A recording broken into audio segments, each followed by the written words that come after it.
આદિવાસી વિસ્તારના લોકો પર થતો અત્યાચાર હોય કે આદિવાસી વિસ્તારના વિકાસની વાત હોય, તમે ક્યાં જોવો છો? એ લોકો આઝાદ થયા છે? અમે આદિવાસીઓને જ્યારે પણ આટલા મોટા અમારા કેવડિયાના આંદોલનો હોય, નર્મદાના આંદોલનો હોય કે ડેડિયાપાડાના આંદોલન હોય, તમે અમારો ઇતિહાસ જોઈ લેશો, આજ દિન સુધી કોઈ પણ ખાનગી સંપત્તિને કે સરકારી સંપત્તિને 1 રૂપિયાનો અમે નુકસાન નથી કર્યો. આ અમારી શિસ્તબંધ અને સંસ્કારી પ્રજા છે આદિવાસીઓ. ક્યાંય પણ અમારે સરકાર સામે અમે લોકોને નથી ઉશ્કેરતા, પણ જે અમારી જમીનો છીનવાઈ રહેલી છે, અમારું શિક્ષણ છીનવાઈ રહેલું છે, અમારી નોકરીઓ છીનવાઈ રહેલી છે, ત્યાં અમે નહીં બોલીશું તો કોણ બોલશે? એટલા માટે અમે સરકાર સામે બોલીએ છીએ. આજે અમને સારું શિક્ષણ મળતે, સારી શાળા મળતે, સારા દવાખાના મળતે, અમને સિંચાઈનું પાણી મળતે, તો આજે અમારા બાળકો પણ આઈએએસ, આઈપીએસ, ડોક્ટર, એન્જિનિયર બનતા, અમારા બાળકો પણ જજીસ બનતા, અમારા બાળકો પણ બિલ્ડર બનતા. કેમ કે આવી રીતના તો અમને ક્યારે ન્યાય મળશે? વિસ્તાર અમારો, વસ્તી અમારી, જમીનો અમારા લોકોને આવી રીતના બાંધીને નાગા કરીને મારી નાખે તો કઈ રીતના અમે ચાલીએ? અમે નેતાગીરી અમારી કઈ રીતના નેતા બનીને અમે ફરીએ? અમને શરમ આવે છે. મનસુખભાઈ 10 તારીખે આ બધું થયું, આખા મીડિયામાં આવ્યું, સરકારે નોંધ લીધી, પછી મનસુખભાઈ ઊંઘમાંથી ઉઠીને 10 તારીખે એમના પરિવારની મુલાકાતે જાય છે. ત્યાં સુધીમાં તો અમે એજન્સી પરથી સહાય પણ એમને પહોંચાડીએ છીએ. સરકારને વાત કરી, સરકારે પણ સહાય લઈને આવી ગયા. ત્યાં સુધી મનસુખભાઈ ક્યાં હતા? જંગલો તો અમે સાચવેલા છે ને. જંગલ ખાતું તો 1927માં બનીને આવ્યું છે. એના પહેલા જંગલો આદિવાસીઓ સાચવેલા છે. અમે સાચવેલા છે તો ડેડિયાપાડા સાગબારામાં આજે જંગલો છે. એ કંઈ મનસુખભાઈના બાપનું જંગલ થોડું છે, જંગલ ખાતાવાળાના બાપનું થોડું છે, અમારું જંગલ છે. એ આપના માધ્યમથી મનસુખભાઈને કેમ છું કે સમય કાઢીને આવે તો એ માપ પણ એમને હું બતાવીને માપી આપી દઈશ કે કેટલા ઝાડો મારા ખેતરમાં આજે આટલા સાગના ઝાડો છે, કેટલા વર્ષથી અમે ખેતી કરીએ છીએ, એમને એ હિસાબ કિતાબ બધું કરી આપીશું. કાં વાંધો છે? ચૈતર વસાવાનું નામ આજે ઉઠીને 7 વાર લેવું પડે, ઊંઘતી વખતે 7 વાર લેવું પડે મનસુખભાઈને. મનસુખભાઈ મારા હરીફ નથી, હું મનસુખભાઈનો હરીફ છું. હું તો સરકાર સામે ભીલ પ્રદેશ માગું છું ને. મનસુખભાઈ જેવા લોકો સાથે અમે કાં લડીએ છીએ? એમની તો ઉંમર થઈ ગઈ, કાલે ઉઠીને તો ડિપ્રેશનમાં આવીને જતા રહે તો અમારે થોડું માથે રહેવાનું છે. મનસુખભાઈનો ચહેરો, ચાલ, ચરિત્ર ખૂબ સારી રીતે અમારો સમાજ જાણી ગયો છે. જો સરકાર આદિવાસીઓનો વિકાસ નહીં કરવા માંગતી હોય, અલગ અમને ભીલ પ્રદેશ આપો. આર્ટિકલ 3માં જે રીતના રાષ્ટ્રપતિ દરખાસ્ત મૂકે છે, રાજ્યસભા લોકસભામાં પારિત થાય છે, તો સ્વાભાવિક રીતે આવનાર દિવસોમાં 29મું રાજ્ય અસ્તિત્વમાં આવશે અને બધા દેશને પણ ફાયદો થશે, એનો વહીવટ પણ સારો થશે. જે રીતના તેલુગુ લોકોનું તેલંગાણા બન્યું, તમિલ લોકોનું તમિલનાડુ બન્યું, મરાઠાઓનું મહારાષ્ટ્ર બન્યું, ગુજરાતીઓનું ગુજરાત બન્યું, નાગા લોકોનું નાગાલેન્ડ બન્યું, પંજાબીઓનું પંજાબ બન્યું, ઝારખંડ બન્યું, છત્તીસગઢ બન્યું. એ જ રીતના અલગ ભીલ પ્રદેશ અમે માગીએ છીએ. એની રાજધાની અમે કેવડિયા બનાવીશું. સરકાર બહુ વિકાસ કરી દીધો, અમૃત મહોત્સવ કરો, કરોડો રૂપિયા લઈ જાઓ, વાપરો. શેનો અમૃત મહોત્સવ? સરકાર એવું માને છે કે આદિવાસી વિસ્તારમાં કોરિડોર, હાઈવે બનાવી દીધા, ડેમો બનાવી દીધા, મોટા પ્રોજેક્ટો બનાવી દીધા, સ્ટેચ્યુ ઓફ યુનિટી બનાવી દીધી એટલે આદિવાસી વિકાસ થઈ ગયો. નમસ્કાર. આપણે 78મો સ્વતંત્રતા દિવસ આજે મનાવી રહ્યા છીએ અને એની ઉજવણી કરી રહ્યા છીએ, પણ ઘણા બધા મુદ્દાઓ એવા છે કે આટલા વર્ષો પછી આઝાદીના આપણે આઝાદ નથી થયા. એ આદિવાસી વિસ્તારોના વિકાસની વાત હોય કે આદિવાસી લોકો પર થતા અત્યાચારની વાત હોય. આપણી સાથે એમએલએ ચૈતર વસાવા જોડાયા છે. આ બધા જ વિષયો ઉપર વાત કરવી છે. સૌથી પહેલા તો Chaitarbhai, thank you so much, તમે અમારી સાથે જોડાયા. અને પહેલો સવાલ એ છે કે સ્વતંત્રતાના આટલા વર્ષો પછી પણ, આઝાદીના આટલા વર્ષો પછી પણ આદિવાસી વિસ્તારના લોકો પર થતો અત્યાચાર હોય કે આદિવાસી વિસ્તારના વિકાસની વાત હોય, તમે ક્યાં જોવો છો? એ લોકો આઝાદ થયા છે? આજે સૌપ્રથમ તો 78માં સ્વાતંત્ર્ય દિન નિમિત્તે 140 કરોડ દેશવાસીઓને આપના માધ્યમથી શુભકામનાઓ પાઠવું છું. તમે જોયું હશે, આજે માત્ર આદિવાસી જ નહીં, પણ આદિવાસી, દલિત, પીછડા, આજે ગુજરાતનો યુવાન, દેશના યુવાનો હોય, ખેડૂતો હોય, મહિલા હોય, વેપારી વર્ગ હોય, સામાન્ય વર્ગના માણસો માટે આજે પણ અચ્છે દિન નથી આવ્યા. આજે પણ એમને ન્યાય માટે, આજે તમે ગાંધીનગર જુઓ, યુવાનોએ ત્યાં રણ મેદાન બનાવી દીધું છે. ત્યારે બેરોજગારી દિવસે ને દિવસે વધી રહી છે, મોંઘવારી વધી રહી છે. એટલા માટે જ આજે આઝાદીના પર્વના નિમિત્તે પણ દુઃખ વ્યક્ત કરવું પડે છે. આજે મારે ધ્વજવંદનના કાર્યક્રમમાં મેં એ જ વાત મૂકી છે કે જ્યારે આઝાદીની ચળવળો ચાલતી હતી ત્યારે પણ આદિવાસીઓના એ ટાટિયામામા ભીલ હોય, ખાજ્યા નાયક હોય, તિલકા માઝી હોય, બિરસા મુંડા હોય જેવા ક્રાંતિવીરોએ શહીદી વહોરી છે. સાથે આઝાદી બાદ પણ દેશના વિકાસમાં ખૂબ મોટું આદિવાસી સમાજનું યોગદાન છે.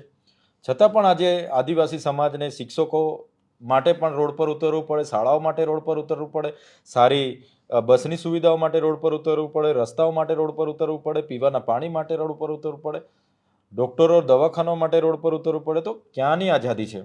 એટલા માટે જ અમે કહીએ છીએ કે જે પણ લોકો શાસનકર્તા તરીકે આવ્યા છે, શાસનમાં આવ્યા બાદ ક્યાંક ને ક્યાંક એવી ખૂટતી કડીઓ છે કે આજે પણ આદિવાસી સમાજ સાથે અનદેખો થાય છે.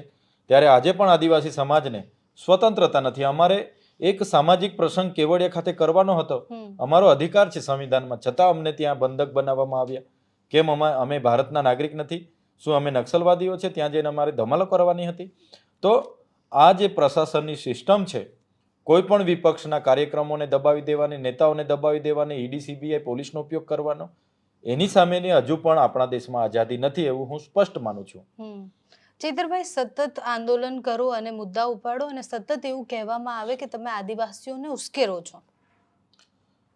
કઈ રીતના અમે આદિવાસીઓને ઉશ્કેરીએ છીએ એ મને સમજાતું નથી. જે વિસ્તાર અમારો, વસ્તી અમારી, અમે જમીનો આપીને આખા પ્રોજેક્ટો બને છે અને એ પ્રોજેક્ટોમાં જ્યારે એ જ ગામના યુવાનો ફરવા માટે જાય છે, એમને બાંધીને એટલા હદે સુધી, એટલા નિર્મમ રીતે મારવામાં આવે છે કે એક યુવાનનું ત્યાં જ મૃત્યુ થાય છે, બીજા યુવાનનું દવાખાને સારવાર દરમિયાન મૃત્યુ થાય છે. તો આટલી બધી બેરહેમીથી માર પડે અને અમે આદિવાસી નેતા તરીકે શાંત બેસીએ, ક્યાં સુધી ચાલશે?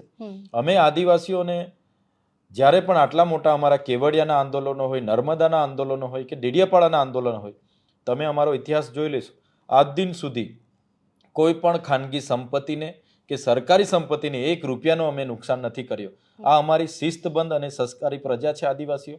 અને જળ જંગલ જમીન પરના અમને જે સંવૈધાનિક અધિકારો મળ્યા છે એને આબાદિત રાખવા માટે અને અમારી જે સંસ્કૃતિ છે, અમારી જે અસ્મિતા છે, એને જાળવી રાખવા માટે અમારે સ્વાભાવિકપણે લોકોને અમારે કહેવું પડે છે. અમે ક્યાંય લોકોને ઉશ્કેરવાનું કામ નથી કર્યું, પણ જ્યારે સંવિધાનિક અધિકારો અમારા છીનવાય, હક અને અધિકારો છીનવાય, સ્વાભાવિકપણે અમારે રોડ પર ઉતરવું પડે તો ઉતરીએ છીએ. આજે પણ અમે સંવાદથી વાત કરીએ છીએ, આજે પણ અમે કાયદો અને વ્યવસ્થા હાથમાં નથી લેતા. એટલે ક્યાંય પણ અમારે સરકાર સામે અમે લોકોને નથી ઉશ્કેરતા, પણ જે અમારી જમીનો છીનવાઈ રહેલી છે, અમારું શિક્ષણ છીનવાઈ રહેલું છે, અમારી નોકરીઓ છીનવાઈ રહેલી છે, ત્યાં અમે નહીં બોલીશું તો કોણ બોલશે? એટલા માટે અમે સરકાર સામે બોલીએ છીએ. ચૈતરભાઈ, તમે જે કહો છો અમારા લોકો, અમારો વિસ્તાર, તો સત્તા પક્ષમાં પણ તો આદિવાસી નેતાઓ છે. સત્તા પક્ષમાં આદિવાસીઓને એક તાજો દાખલો તમને આપું. આદિવાસી સમાજ માંથી જ આદિજાતિ વિકાસ મંત્રી અને એ પોતે જ શિક્ષણ મંત્રી છે. પોતાની જિલ્લામાં પણ 108 શાળા, જ્યાં પ્રભારી જિલ્લો છે દાહોદ, ત્યાં એક શિક્ષકથી 108 શાળા ચાલે છે. તો શિક્ષણ મંત્રીએ તો ભરી દેવું જોઈએ, પણ એમનું પોતાનું ચાલતું નથી. પાર્ટીઓના ઈશારા પર આજે પણ 127 અમારી જે રિઝર્વ બેઠકો છે, એમાંથી જેટલા પણ લોકો ચૂંટાઈને જાય છે, કોણ બોલે છે? કોઈ નથી બોલતા. માત્ર પાર્ટી ટિકિટ કાપી દેશે, નહીં આપશે એટલા માટે બોલવામાં નથી આવતું. એટલા માટે જ અમે કહીએ છીએ કે આજે ગુજરાતમાં 15% અમે આદિવાસીઓ છે, તો 15%, માનો કે 100 જજ છે તો 100ની સામે 15 જજ અમારા હોવા જોઈએ. 100 તલાટી, મામલતદાર, ટીડીઓ, કલેક્ટર, પ્રાંત, તો એમાંથી 15 અમારા હોવા જોઈએ. આઈએસ આઈપીએસમાં 15 અમારા હોવા જોઈએ. તે કેમ નથી? આજે રિયલ એસ્ટેટની વાત કરું છું મેં. રિયલ એસ્ટેટમાં આદિવાસી વિસ્તારોની નજીક બરોડા છે, સુરત છે, અમદાવાદ છે, આજે રિયલ એસ્ટેટના બિલ્ડરોમાં કેટલા આદિવાસી? તમે શોધશો, એક પણ આદિવાસી તમને આ વિભાગોમાં નહીં મળશે. એટલા માટે અમે કહીએ છીએ કે આદિવાસી સાથે અન્યાય કેમ? આજે અમને સારું શિક્ષણ મળતે, સારી શાળા મળતે, સારા દવાખાના મળતે, અમને સિંચાઈનું પાણી મળતે, તો આજે અમારા બાળકો પણ આઈએએસ આઈપીએસ ડોક્ટર એન્જિનિયર બનતા, અમારા બાળકો પણ જજીસ બનતા, અમારા બાળકો પણ બિલ્ડર બનતા. એક પણ બિલ્ડર અમારા રિયલ એસ્ટેટમાં નથી. આજે તમે મજૂરો જોશો તો 80% મજૂરો અમારા આદિવાસી છે. કેમ? સરકાર કેમ આદિવાસી સાથે આટલો બધો ભેદભાવ કરે છે? એટલા માટે જ અમે કીધું છે, અગર સરકાર આઝાદીના 77 વર્ષ પછી પણ આદિવાસી સમાજનો વિકાસ કરવા નથી માંગતી, અમને અલગ ભીલ પ્રદેશ આપી દો, અમે અમારા લોકોનો વિકાસ કરી લઈશું. હા, એટલે મારો પ્રશ્ન ભીલ પ્રદેશ માટે પણ હતો કે અલગ ભીલ પ્રદેશની માંગ કેમ? અને જો ભીલિસ્તાન આપી પણ દેવામાં આવે, બનાવવામાં પણ આવે, તો શું આ બધી જ પ્રોબ્લેમના સોલ્યુશન આવી જશે? જે જિલ્લાઓ છે આદિવાસી વિસ્તારો, એ પણ કઈ ગુજરાતના મેપમાં એવું નથી કે એક જ બાજુ છે, એ પણ બહુ અલગ અલગ છે. તમે જોઈ શકો છો, આઝાદી પહેલાનો અમારો જે ભીલ પ્રદેશનો નકશો આજે પણ તમે ગૂગલમાં નાખશો એટલે તમને નકશો મળી જશે. આઝાદી થયા બાદ 13 જિલ્લાઓ મધ્યપ્રદેશ, 12 જિલ્લાઓને રાજસ્થાનમાં લેવામાં આવ્યા, 14 જિલ્લાઓ અંબાજીથી ઉમરગામ સુધીના ગુજરાતમાં અને 10 જિલ્લાઓ નંદુરબાર, નાસિક અને પાલઘર સુધીના મહારાષ્ટ્રમાં, એમ કરીને 4 રાજ્યોમાં અમને વિભાજિત કરવામાં આવ્યા. આજે પણ એ ભીલ પ્રદેશના વિસ્તારમાં આજે પણ અમારે મહારાષ્ટ્ર, મધ્યપ્રદેશ, રાજસ્થાન સાથે અમારી સંસ્કૃતિ, અમારી બોલી, અમારી ભાષા, અમારી રહેણી કહેણી, અમારી ભાવના, અમારી અસ્મિતા આજે પણ અમારા રૂઢિ પ્રથાઓ સરખી છે. આજે પણ અમે રોટી બેટીનો વ્યવહાર એકબીજા સાથે કરીએ છીએ. મહારાષ્ટ્રમાંથી દીકરીઓ અમારે ત્યાં લાવે છે, અમારે ત્યાંથી દીકરીઓ મહારાષ્ટ્ર, એમપીમાં જાય છે. તો એટલા માટે જ અમારી બોલી, અમારી જાતિના આધારે જો આજે દેશમાં 28 રાજ્યો છે, 29મું રાજ્ય બને તો શું કોઈને વાંધો છે? મહારાષ્ટ્રમાંથી આપણે ગુજરાતીઓનું ગુજરાત અલગ પડ્યું તો ગુજરાત અને દેશને ફાયદો થયો કે નુકસાન થયું? ફાયદો થયો. આવનાર દિવસોમાં અલગ ભીલ પ્રદેશ બનશે તો અમારા જેવા ભીલોને અને દેશને પણ ફાયદા થવાના છે. આજે અમેરિકામાં આપણા કરતાં ઓછી વસ્તી છે, છતાં એ 50 રાજ્યો છે. તો દેશના સંવિધાનના આર્ટિકલ 3માં નવા રાજ્ય જોગવાઈ છે જ. જે રીતના તેલુગુ લોકોનું તેલંગાણા બન્યું, તમિલ લોકોનું તમિલનાડુ બન્યું, મરાઠાઓનું મહારાષ્ટ્ર બન્યું, ગુજરાતીઓનું ગુજરાત બન્યું, નાગા લોકોનું નાગાલેન્ડ બન્યું, પંજાબીઓનું પંજાબ બન્યું, ઝારખંડ બન્યું, છત્તીસગઢ બન્યું. એ જ રીતના અલગ ભીલ પ્રદેશ અમે માગીએ છીએ. એની રાજધાની અમે કેવડિયા બનાવીશું તો જ ગુજરાતના જે 27 રિઝર્વ બેઠકો છે, રાજસ્થાનમાં 26 રિઝર્વ બેઠકો છે, એમપીમાં 29 રિઝર્વ બેઠકો છે અને મહારાષ્ટ્રમાં જે અમારી 24 વિધાનસભાની રિઝર્વ બેઠક છે એમાંથી જ અમે સરકાર બનાવીશું. અધિકારીઓ પણ હશે તો જ આદિવાસીઓને સમજી શકશે. અને આદિવાસીઓને તો ખનિજ સંપદા અમારા વિસ્તારમાં ખૂબ છે. તમે જોઈ લો, નર્મદાનું પાણી ત્યાં છે, અમને આજે મળતું નથી. કાકરાપારમાં એટલી બધી વીજળી ઉત્પન્ન થાય છે, અમને આજે મળતી નથી. અમારે ત્યાં લિગ્નાઇટના પ્રોજેક્ટો, રાજપાયડી, તમામ માંગરોલ પુષ્કળ છે. રેતીની લીજો ખાણો એટલી બધી છે, યુરેનિયમની ખાણો છે. તો અમને કેમ ભાગીદારી નથી મળતી? તો અમને અલગ ભીલ પ્રદેશ મળશે, કેવડિયા રાજધાની બનશે, ત્યાં અમારા મોટા પ્રમાણમાં જમીનો અમારી પડેલી છે, તો રાજધાની બનાવીશું અને આદિવાસીઓનો વિકાસ થશે. ટ્રાઇબલ એડવાઇઝરી કમિટી જે ગુજરાતમાં આદિવાસીઓના બજેટની આખું પ્લાનિંગ કરે છે, કમિટીના ચેરમેન સંવિધાનમાં કીધું છે કે ટ્રાઇબલ એડવાઇઝરી કમિટીના ચેરમેન આદિવાસી જ હોવા જોઈએ. કેમ આજે બિન આદિવાસી છે? એ પ્રશ્ન ઉપસ્થિત થાય છે. એટલા માટે સરકારને આજે પણ આ સ્વતંત્રતા દિવસના નિમિત્તે વિનંતી કરીએ છીએ, જો સરકાર આદિવાસીઓનો વિકાસ નહીં કરવા માંગતી હોય, અલગ અમને ભીલ પ્રદેશ આપો. આર્ટિકલ 3માં જે રીતના રાષ્ટ્રપતિ દરખાસ્ત મૂકે છે, રાજ્યસભા લોકસભામાં પારિત થાય છે, તો સ્વાભાવિક રીતે આવનાર દિવસોમાં 29મું રાજ્ય અસ્તિત્વમાં આવશે અને બધા દેશને પણ ફાયદો થશે, એનો વહીવટ પણ સારો થશે. કેવડિયાની ઘટના પર આવીએ, કારણ કે છેલ્લા કેટલાય દિવસથી એ મુદ્દે તમે લડી રહ્યા છો અને મુદ્દો હવે ધીરે ધીરે વકરી રહ્યો છે. કારણ કે 13 તારીખે જે શ્રદ્ધાંજલિ કાર્યક્રમ કરવામાં આવ્યો એમાં જેટલા પણ આદિવાસી નેતાઓ આવવાના હતા એ બધાને નજરકેદ કરવામાં આવ્યા. પરિવાર સિક્ખે એ લોકોને પોલીસ સ્ટેશન લઈ જવામાં આવ્યા. તો ત્યાં એક માત્ર શ્રદ્ધાંજલિ કાર્યક્રમ જ હતો કે બીજું કંઈ હતું કે પછી આ આખો મુદ્દો આટલો બધો વકરી ગયો? તમે જોયું હશે, 7 તારીખે સવારના મારી પાસે ફોન આવ્યો, જેના જયંતિભાઈ તડવી મરી ગયા. એના ફાધરે કીધું કે મારો દીકરાને આટલો માર મારીને મરી ગયા. ઇમિડિયેટલી હું ડેડિયાપાડાથી નીકળું છું, 1.5 કલાકમાં 10:30 વાગે ત્યાં પહોંચી જાઉં છું. ત્યાં જામ છું તો ડેડ બોડી અંદર મૂકવામાં આવે છે પોલીસ પહેરા સાથે. એમના પરિવારને પણ એમના દીકરાની બોડી જોવામાં દેવામાં નથી આવતી. બાદમાં મારા ગયા બાદ બધું ખુલ્લું કરાવીને અમે બધા જોઈએ છે તો આખા શરીર પર ઈજા અને ઘા હતા. બાદમાં અમે કીધું કે અમને ન્યાય માટે ન્યાય આપો, તમે એફઆઈઆર અમને લાવો. એફઆઈઆર સુદ્ધા ઓનલાઈન નહોતી કરી. હવે સગે વગે કરવાની ફી પોલીસ તંત્ર ઉતાવળ્યું બનતું હતું. એટલે અમે કીધું એજન્સીને બોલાવો, જ્યાં ઘટના ઘટી છે એમનું નામ નાખો, એજન્સીનું નામ નાખો, પછી જ અમે અહીંથી ડેડ બોડી સ્વીકારીશું. 12 વાગ્યાથી લઈને 4 વાગ્યા સુધી અમે ધરણા પર બેઠા.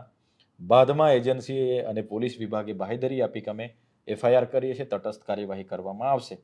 અને એજન્સીની બાહેધરીથી અમે પછી ત્યાંથી અગ્નિ સંસ્કાર પીએમ કરાવીને અગ્નિ સંસ્કાર માટે મોકલીએ છીએ. પરંતુ બીજા જ દિવસે પાછા જે સંજયભાઈ તડવી જે સારવાર હેઠળ હતા એમનું પણ મૃત્યુ થયું. એટલા માટે અમારે આક્રોશ સાથે કહેવું પડ્યું કે જ્યાં બનાવ બને એનું નામ નહીં મળે, જે એજન્સીના લોકોએ માર માર્યો એજન્સીનું નામ ના મળે. જે સંજય તડવીની હાલત ગંભીર હતી છતાંય તપાસના બાને એને રિફર કરવામાં ન આવ્યા. ને પોલીસે પાછા ઉપરથી એવો આક્ષેપ કર્યો કે આ બંને જણ ત્યાં ચોરી કરવા ગયા. ત્યારે અમને દુઃખ થયું. એટલા માટે અમારે આક્રોશ સાથે રજૂઆત કરવી પડી અને 8 તારીખે તમામ સામાજિક આગેવાનો અમે બધા ભેગા થયા. એમાં તમામ પક્ષના લોકો ત્યાં હાજર હતા અને અમે નક્કી કર્યું કે આવતીકાલે 9 તારીખે વિશ્વ આદિવાસી દિવસ આપણે નહીં મનાવીશું. એ દિવસે કેવડિયા આપણે બંધ પાડીશું અને અમે શાંતિપૂર્વક એ સજ્જડ બંધ રહ્યું. અને 13 તારીખે આપણે અમારા રિવાજ પ્રમાણે જે કાણ કહીએ છીએ, બેસણું હોય છે, એ 5 દિવસે આપણે કરીશું. તે દિવસે બધા જ લોકો ત્યાં શ્રદ્ધાંજલિ આપવા માટે પધારે એવું આપણે આયોજન કરીશું. આ વાત થયા પછી અમે એસપી સાહેબને મળીએ છીએ. એસપી સાહેબ અમને સહમતિ આપે છે. પછી જ અમે બધા લોકોને આહવાન કરીએ છીએ. છતાંય 13 તારીખ પહેલા 11 તારીખના રોજ પોલીસ વિભાગના અધિકારીઓ, ત્યાંના ભાજપના કેટલાક નેતાઓ ત્યાં પહોંચી જાય છે. પરિવારના જે મૃતકના પિતાઓ હતા બંનેને રૂમમાં ગોંધીને એમને ડરાવવામાં આવે છે કે અહીંયા ચૈતર વસાવા લોકો આવવાના છે, ધમાલ થવાની છે, મારામારી થવાની છે, એની જવાબદારી તમારે લેવી પડશે. તમને અમે જેલમાં નાખી દઈશું. તમને જે સહાય આપી છે એ સહાય પણ અમે લઈ લઈશું. આવું નિવેદન આપો, નહીં તો તમારું આવી બનશે. એટલે બિચારા બાજુમાં ઉભા રાખીને એમનો વિડીયો બનાવીને મૂકવામાં આવે છે પોલીસ દ્વારા. એમના પરિવારે ચૌધરી કરીને પીઆઈ હતા, એમનું નામ જોગ એમણે કીધું છે. અને બીજા દિવસે અમે પરવાનગી માંગીએ છીએ, સામાજિક પ્રસંગ હોય છે, છતાંય અમને 13 તારીખે અમને જવા દેવામાં નથી આવતા. મને પોતાને ઘરે અટક કરી દેવામાં આવે છે. અમે ઘરેથી અમારે પોતાની માલિકીના ઘરોમાંથી નીકળીને જ્યારે આવીએ છીએ, ડેડિયાપાડા અટકાવી દેવામાં આવે છે. કેટલાય લોકોને આ કાર્યક્રમના લીધે ડિટેન કરવામાં આવે છે, નજરકેદ કરવામાં આવે છે અને અટકાવી દેવામાં. શું અમે ભારતના નાગરિક નથી? પરિવારને પણ એ દિવસે લઈ ગયા છે પરિવારના એ મૃતકના માતાઓને, બહેનોને બધાને એરેસ્ટ કરી લેવામાં આવે. તો આ ક્યાંનો ન્યાય છે? એટલા માટે પોલીસ પર પણ અમને શંકા ઉપજાવે છે. એટલા માટે જ આવનાર દિવસોમાં આટલી બધી ઉગ્ર રજૂઆતો છતાં પેલા આરોપીઓનો તો નામ નાખ્યા નથી, મજૂર લોકોને લાવીને હાજર કરી દીધા. એટલા માટે આવનાર દિવસોમાં અમે સીબીઆઈની પણ માગણી કરવાના છે અને આવનાર દિવસોમાં એનાથી પણ મોટો કાર્યક્રમ અમે કેવડિયા ખાતે આપવાના છે. કેમ કે આવી રીતના તો અમને ક્યારે ન્યાય મળશે? વિસ્તાર અમારો, વસ્તી અમારી, જમીનો અમારા લોકોને આવી રીતના બાંધીને નાગા કરીને મારી નાખે તો કઈ રીતના અમે ચાલીએ? અમે નેતાગીરી અમારી કઈ રીતના નેતા બનીને અમે ફરીએ? અમને શરમ આવે છે. એટલા માટે જ અમે આવનાર દિવસોમાં આનાથી વધારે આક્રોશ લોકોમાં છે. અને આવી રીતના જો પ્રશાસન કિન્નાખોરી રાખીને અમારી સાથે વર્તાવ કરશે તો આવનાર દિવસોમાં આનાથી પણ ઉગ્ર આંદોલનો થશે એવી હું સ્પષ્ટ માનું છું. સત્તા પક્ષના નેતાઓ પણ ત્યાં આવ્યા હતા, એટલે કે પરિવારજનોને મળવા માટે, દર્શનાબેનથી લઈને બીજા. એના સિવાય મનસુખ વસાવા પણ જે સાંસદ છે ત્યાં ગયા હતા. અંતે મનસુખ વસાવાએ એવી ટ્વીટ કરીને પોતાનું નિવેદન આપ્યું કે બીજા લોકો જે આમ આદમી પાર્ટી અને કોંગ્રેસ જે કાર્યક્રમ કરે છે એ રાજનીતિક રોટલા શેકે છે અને પરિવારની સાથે અમે બધા છીએ જ. તો આટલું બધું કર્યા પછી મનસુખ વસાવાનું આ સ્ટેટમેન્ટ, અને એના પછી ફરીથી એમણે વન મહોત્સવમાં એક સ્ટેટમેન્ટ આપ્યું કે હું ચૈતર વસાવા પર કેસ કરવાનો છું. 7 તારીખે અને 8 તારીખે આખો દિવસ અમે ત્યાં હતા, ખાધા પીધા વગર પરિવારની સાથે ન્યાય અપાવવા માટે. હું ક્યારે કેવડિયામાં ચૂંટણી નથી લડતો. મારે ત્યાંથી જવામાં મને 1.5-2 કલાક લાગે. છતાંય હું કેવડિયાના લોકોના, એમના પિતાના ફોન આવે છે તો ન્યાય માટે હું ત્યાં પહોંચી જાઉં છું. ત્યાંના ધારાસભ્ય દર્શનાબેન પોતે જે ભાજપના છે તે પણ હાજર હતા. તો મનસુખભાઈ 7, 8, 9 ને 3 દિવસ ક્યાં હતા? એમનું કોઈ સ્ટેટમેન્ટ નથી આવ્યું કે એ પોતે ત્યાં આવ્યા નથી, એમના પરિવારમાંથી કોઈ આવ્યા નથી. જ્યાં ધમાલ ચાલતી હતી, જ્યાં પીએમ કરાવ્યું, ત્યાંથી માત્ર 200 મીટરમાં મનસુખભાઈનું ઘર હતું. મનસુખભાઈ હાજર હતા તો આવી જવું જોઈએ. નથી હાજર તો એમના પરિવારના સભ્યએ આવવું જોઈએ. કેમ નથી આવ્યા? મનસુખભાઈ 10 તારીખે આ બધું થયું, આખા મીડિયામાં આવ્યું, સરકારે નોંધ લીધી. પછી મનસુખભાઈ ઊંઘમાંથી ઉઠીને 10 તારીખે એમના પરિવારની મુલાકાતે જાય છે. ત્યાં સુધીમાં તો અમે એજન્સી પરથી સહાય પણ એમને પહોંચાડીએ છીએ. સરકારને વાત કરી, સરકારે પણ સહાય લઈને આવી ગયા. ત્યાં સુધી મનસુખભાઈ ક્યાં હતા? પછી મનસુખભાઈ કીધું કે આમાં બધી રાજનીતિ થાય છે. અલ્લાભાઈ, ત્યાં ભાજપથી માંડીને બધા જ લોકો અમે સાથે હતા. અમે ક્યાંય કોઈ પક્ષ, સરકાર, કોઈ પાર્ટી કે કોઈ વ્યક્તિનું નામ નથી લીધું. અમે સામાજિક રીતે ન્યાય આપવા માટે ત્યાં પહોંચ્યા હતા. છતાંય મનસુખભાઈને આમાં રાજનીતિ દેખાઈ. એમણે ટ્વીટ કર્યું. એટલે પાર્ટી, એમના માટે પાર્ટી મહત્વની છે. સમાજ જે લોકો મત આપે છે એમને અવગણ્યા. એમણે એક વિડીયો જાહેર કર્યું, ટ્વીટ કર્યું. એટલે આ બહુ દુઃખદ બાબત છે. આવા નેતાઓના લીધે જ અત્યાર સુધી અમારો સમાજ દુઃખી છે. બીજું, ગઈકાલે એમણે કીધું કે ચૈતર વસાવા પ્રોગ્રામમાં હાજર કેમ નથી? મનસુખભાઈ વસાવા, એમની બાજુમાં ડીસીએફ સાહેબ બેઠા હતા. એમને પૂછી લેવું જોઈએ કે ચૈતર વસાવાને આમાં કેમ નથી બોલાવ્યા? મને આમંત્રણ પત્રિકા સુદ્ધા નથી આપી કે નથી મને કોઈ ટેલિફોનિક જાણ કરવામાં આવી. તો હું ત્યાં કઈ રીતના પહોંચું? મને તો ખબર નહોતી. જેવા મનસુખ વસાવાનું નિવેદન આવ્યું હોય તો હોલમાં કોઈ કાર્યક્રમ હતો હમ. વન મહોત્સવનો, જેવું સ્ટેટમેન્ટ બહાર આવ્યું એવા 2-3 મીડિયાના લોકોનો ફોન આવ્યો કે તમારા બાબતનું સ્ટેટમેન્ટ છે. તો મેં કીધું શેનો પ્રોગ્રામ છે? તો જિલ્લા કક્ષાનો વન મહોત્સવ. શું અમે સરકારના પ્રતિનિધિ જ છીએ, અમે બી ત્યાં ધારાસભ્ય છું મેં, મારા વિસ્તારમાં જંગલો છે તો મને બોલાવો જોઈએ લોકોએ, એ નથી બોલાવ્યા. અને બીજું, મનસુખભાઈએ કીધું કે ચૈતર વસાવા એમના મત વિસ્તારમાં લોકોને જંગલો કપાવે છે. તમારું ઘર છે એ જંગલની હા, જમીન હા. પર છે એવું. તો મનસુખભાઈ વસાવાને એ ખબર હોવી જોઈએ, યુપીએની સરકારમાં 2006માં વન અધિકાર અધિનિયમ બન્યો અને પછી આદિવાસીઓને જંગલ જે પણ ખેડે છે એમને અમને સનતો મળી છે અને એ જંગલ અમારા લોકો ખેડે છે. સાથે સાથે અમારા ડેડિયાપાડામાં 46 ગામો એ જંગલ વિસ્તારમાં છે. 46 ગામના લોકોએ ત્યાં કાચા પાકા ઘરો બનાવીને ખેતી કરીને જીવે છે. સાગબારામાં પણ એવા 20 થી 22 ગામો છે. તો મનસુખભાઈ શું સાબિત કરવા માંગે છે? જંગલો તો અમે સાચવેલા છે ને, જંગલ ખાતું તો 1927માં બનીને આવ્યું છે. એના પહેલા જંગલો આદિવાસીઓ સાચવેલા છે, અમે સાચવેલા છે. તો ડેડિયાપાડા સાગબારામાં આજે જંગલો છે. એ કઈ મનસુખભાઈના બાપનું જંગલ થોડું છે, જંગલ ખાતાવાળાના બાપનું થોડું છે, અમારું જંગલ છે. અને રહી વાત મારા ઘરની, તો ધારાસભ્ય બન્યા બાદ મેં ખુદ મનસુખભાઈના ઘરે 4 થી 5 વાર જઈને ચા પીને આવ્યો છું. તો એકવાર મનસુખભાઈએ બી મારા ઘરે આવવું જોઈએ.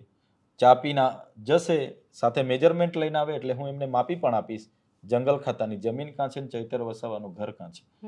એ આપના માધ્યમથી મનસુખભાઈને કેમ છું કે સમય કાઢીને આવે તો એ માપ પણ એમને હું બતાવીને માપી આપી જઈશ કે કેટલા ઝાડો મારા ખેતરમાં આજે આટલા સાગના ઝાડો છે, કેટલા વર્ષથી અમે ખેતી કરીએ છીએ, એમને એ હિસાબ કિતાબ બધું કરી આપીશું. કાં વાંધો છે? તમે જે પ્રકારે વાત કરી કે આદિવાસી સમસ્યા હોય કે પછી આદિવાસી લોકો જોડે કંઈ થાય તો આદિવાસી નેતાઓ બધા ભેગા થઈ જાય છે, પક્ષ નથી જોતા. એ પછી ભાજપ હોય, કોંગ્રેસ હોય કે આમ આદમી પાર્ટી હોય, બધા ભેગા થઈ જાય છે. જે રીતના અનંત પટેલ ત્યાં લડ્યા અને આ બાજુ તમે લોકસભા લડ્યા, તો મુદ્દાગત રાજનીતિ હોય ત્યારે આદિવાસી બધા ભેગા થઈ જાય છે, નેતા સાથે ઉભા રહે છે. જ્યારે તમે જેલમાં ગયા ત્યારે પણ ભીડ ભેગી થઈ હતી. અનંત પટેલ જ્યારે તાપી રિવરલિંગ પ્રોજેક્ટ માટે લડે તો ભીડ ભેગી થાય છે. પણ એ આદિવાસી લોકો લોકસભાની ચૂંટણી આવે ત્યારે કેમ સાથે ઊભા નથી રહેતા નેતાઓ જોડે? બિલકુલ એવું નથી. આદિવાસી સમાજ આજે ખૂબ જાગૃત છે. આ કેવડિયાની ઘટના ઘટી, લોખંડી બંદોબસ્ત હતો. ભરૂચ, છોટાઉદેપુર અને નર્મદા 3 જિલ્લાની પોલીસ અમને અટકાવવા માટે ત્યાં ઊભી હતી. છતાંય હજારો લોકો કેવડિયા તો પહોંચી જ ગયા ને, ચાલતા પહોંચી ગયા. તો ખૂબ ઝીણવટથી અમારો સમાજ તેલ અને તેલની ધાર જોઈ રહ્યો છે. મનસુખભાઈ ડેડિયાપાડામાં કેટલા મત મળ્યા મનસુખભાઈને લોકસભામાં? એમના કરતાં તો અમારી લીડ વધારે હતી. ઝઘડિયામાં 36,000ની લીડથી અમે આગળ નીકળ્યા છે. એ તો સિટીમાં જ્યાં જીઆઈડીસી હતી એ ભાજપના નામે અને મોદી સાહેબના ચહેરાના લીધે લોકોએ મત આપ્યા અને મનસુખભાઈ 85,000ની મતથી જીત્યા છે. આ તો અમારી પાસે સોર્સિસ નહોતા. અમારા રાષ્ટ્રીય નેતા અરવિંદ કેજરીવાલજી, મનીષ સિસોદિયાજી, સંજયસિંહજી બધા જેલોમાં હતા. ઈડી, સીબીઆઈ, પોલીસ અમારી પાછળ હતી. સાથે મને તો પ્રવેશ બંધી હતી. નર્મદા અને ભરૂચમાં તો રહેવા નહોતા દેતા. છતાંય અમે આટલા મતો લાવ્યા છે. એટલે કહેવાનો મતલબ, આદિવાસી સમાજ એક છે. મનસુખભાઈનો ચહેરો, ચાલ, ચરિત્ર ખૂબ સારી રીતે અમારો સમાજ જાણી ગયો છે. એટલે મનસુખભાઈ ખૂબ દુઃખી છે. એટલા માટે આજે તમે કેવા નિવેદનો આપે છે? ગઈકાલનું નિવેદન તમે જોયું છે, વન મહોત્સવનો કાર્યક્રમ હતો. હા, ચૈતર વસાવા નથી તો આમંત્રણ કેમ નથી આપ્યું? ડીડીઓ નથી, ડીઆરડીના નિયામક નથી, તો એમને બીજા કામો હોય ને ભાઈ. જે વિભાગનો કાર્યક્રમ છે તો બધા છે. કઈ વસ્તુનું ક્યાં રજૂઆત કરવાની છે? અધિકારીઓ નથી તો તમે જિલ્લા સંકલનની મીટિંગમાં કેમ નથી હાજર રહેતા? ત્યાં આવીને અધિકારીને પૂછી લો ને ભાઈ, પેલા કાર્યક્રમમાં તમે કેમ નથી? પબ્લિક સામે શું કામ બોહાપો કાઢો છો? અધિકારીઓ પર હાવ કેમ ઊભો કરો છો? એટલે વસ્તુ એ મનસુખભાઈની અસ્તિત્વનો છે. ચૈતર વસાવાનું નામ આજે ઉઠીને 7 વાર લેવું પડે, ઊંઘતી વખતે 7 વાર લેવું પડે મનસુખભાઈને. મનસુખભાઈ મારા હરીફ નથી, હું મનસુખભાઈનો હરીફ છું. હું તો સરકાર સામે ભીલ પ્રદેશ માંગુ છું ને. મનસુખભાઈ જેવા લોકો સાથે અમે કાં લડીએ છીએ? એમની તો ઉંમર થઈ ગઈ. કાલે ઉઠીને તો ડિપ્રેશનમાં આવીને જતા રહે તો અમારે થોડું માથે રહેવાનું છે. એટલા માટે અમે એમની સામે નથી લડતા. અમારી લડાઈ તો વિચારધારાની લડાઈ છે ને અમે ભીલ પ્રદેશ માંગી રહ્યા છે. મનસુખભાઈ અનાપ શનાપ અસંસદીય ભાષામાં બોલતા હશે, એમનો વિષય છે. અમારી લડાઈ એમની સાથે નથી. અમે ખૂબ સારા સ્ટેન્ડ સાથે આગળ વધી રહ્યા છે. અમારી પેઢીઓ લડેંગે, જીતેંગે, સરકાર મુર્દાબાદ મુર્દાબાદ કરીને મરી ગઈ. હવે અમે મુર્દાબાદ કરીને મરવાના નથી.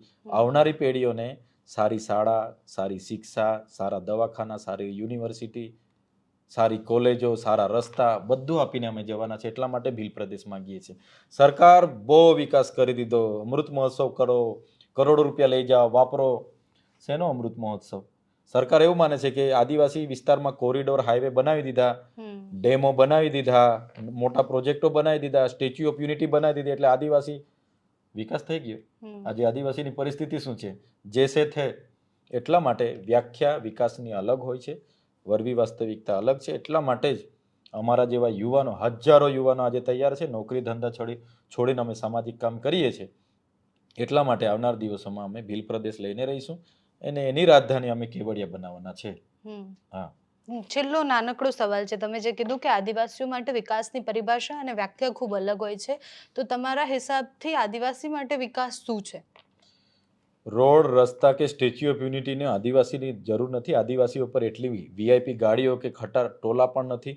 આદિવાસીઓને તો સારું શિક્ષણ. આજે અમારા બાળકોને સારું શિક્ષણ મળશે ને, એ પણ આઈએસ, આઈપીએસ, ડોક્ટર, એન્જિનિયર બનીને બહાર આવશે. આજે અમારા વિસ્તારોમાં આંગણવાડીઓ નથી. કુપોષિત બાળકો છે. નર્મદા જિલ્લામાં 12,333 બાળકો કુપોષિત છે. શું કરવાનું અમારે? આજે ડોક્ટરો નથી. અમારા ડેડિયાપાડામાં આજે એક્સરે મશીન સિવાય બીજું કોઈ ના મળે. તમારે સીટી સ્કેન ના મળે, સોનોગ્રાફી ના મળે. અમારે કંઈ થાય એટલે બરોડા જવાનું, સુરત જવાનું. માં અમૃતમ કાર્ડની વાત થાય છે, 10 લાખ સુધીની સહાય આમાં મળે છે, પણ એ કાર્ડ લઈને અમારે અમદાવાદ આવવાનું છે. તો કહેવાનો મતલબ કે આદિવાસીઓને શું જોઈએ છે? એમને નર્મદાનું પાણી આપો, એમને સારું શિક્ષા આપો, સારા શિક્ષકો મૂકી આપો, સારા ડોક્ટરો, સારા સાધનો, કનેક્ટિવિટી આપો, રોડ રસ્તા આપો. તો હું ચોક્કસ માનું છું કે આદિવાસીઓમાં પણ સારી સ્કિલ છે. એમના બાળકો પણ ખૂબ આગળ આવી શકે એવા છે. 77 વર્ષ સુધી સરકાર બધું જાણે છે પણ એ કરતી નથી. આજે અમારી બાજુમાં સુરત અને બરોડામાં મેં કીધું ને, આજે તમે રિયલ એસ્ટેટના બિલ્ડર અમારા હોતશો ને, એક પણ નહીં મળશે તમને. મજૂરો હોતશો તો 80% અમારા આદિવાસીઓ ત્યાં મજૂરી કરતા હશે, આજીવન મજૂરી. તો આ પરિસ્થિતિ અમારી છે. એટલા માટે અમને સ્વાયત્તતા જ આપી દો. જ્યાં અમારું મંત્રીમંડળ હોય, અમારા અધિકારીગણ હોય, અમારા તમામ કુલપતિઓ અમારા હોય, જજીસ અમારા હોય, આઈએસ, આઈપીએસ લોકો અમારા હોય, તો જ આદિવાસીઓનો વિકાસ થશે. નહીં તો આદિવાસીઓની આવીને આવી પરિસ્થિતિ આવનાર દિવસો સુધી વર્ષો સુધી ચાલશે એવું હું માનું છું. એટલે આઝાદીના આટલા વર્ષો પછી પણ આપણે સ્વતંત્રતાના દિવસથી જ આપણે એવી ચર્ચા કરવી પડે કે આદિવાસીઓ પાસે જીવન જરૂરી વસ્તુઓ નથી.